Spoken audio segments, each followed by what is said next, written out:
Hi guys, I'm Adam and today I'll be going over the intuition behind Bcg Growth-Share Matrix. So a Bcg Growth-Share Matrix is actually a portfolio management tool that the business uses to evaluate the conditions and situation that their products are in. So they can use this information to devise marketing strategies and marketing expenditures in which they can maximize the growth and the profit of the firm. So let's start with the top left corner of this matrix. It's called star. It has hard market share and hard market growth rate.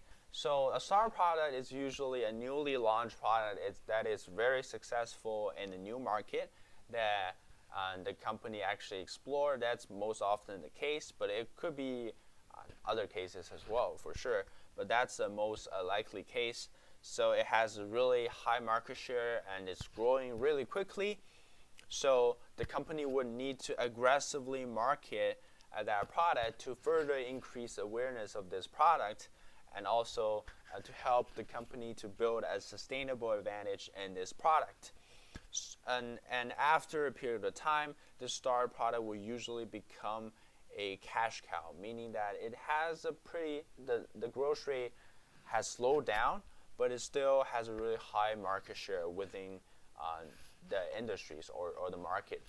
So that will naturally moves us to this quadrant, which is a cash cow quadrant.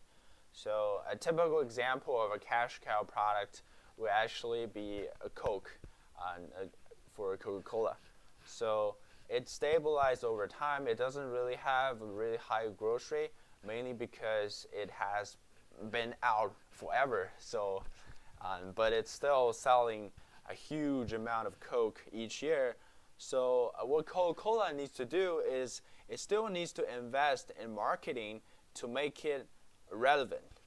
So the relevance is really important because if the customer actually think the product is obsolete and they think like Pepsi is actually a more modern, they may begin to switch to buying Pepsi.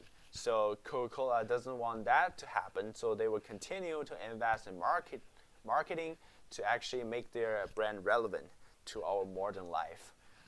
So, and now let's look at the right part of this, a growth share matrix. So if the product has really low market share and has a high market growth rate, then it's actually a question mark because we don't know if it's gonna develop into a star or it's gonna become a dog. So it's still like uncertain which direction will this product progress. So it will need focused marketing, meaning that it will really need to target the audience that the company wish to sell the product to so that it will not generate any waste. And so the hope for the company is definitely to grow this question mark to a star so that it can later move to become a cash cow, which is going to earn revenue and profit for the company.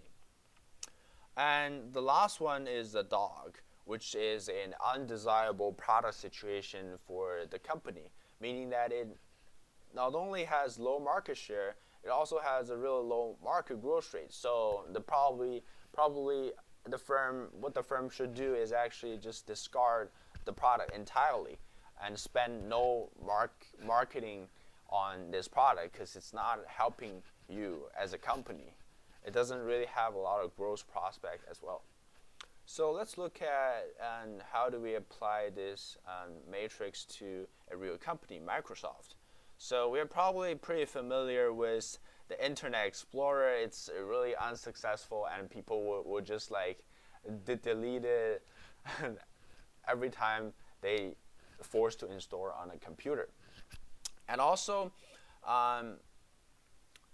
we have Bing over here because Bing has a really low market share, but it's actually growing pretty quickly, mainly in the Chinese market because China actually imposed a restriction on online usage and Google doesn't want it to comply with that. But the Microsoft Bing search engine actually complies with the Chinese government regulations, so they were allowed to expand in the Chinese market. However, it's still not a top search engine, so it still has a relatively low market share, but it's growing quickly in the Chinese market. And now we look at Office. Office is pretty obviously viewed as a cash cow because it has been around for a long time and is continually generating cash for Microsoft. So it has relatively high market share within the document sheets and those working places. So finally, we will talk about the Microsoft Azure, which is a Microsoft cloud computing service, which is basically everywhere in different companies, in different organizations. They use this cloud computing service. So that's basically an overview of a Microsoft product portfolio, and the product portfolio management is essential for the business to achieve a sustainable growth and also maintain the relevance it needs in the market. Thank you very much.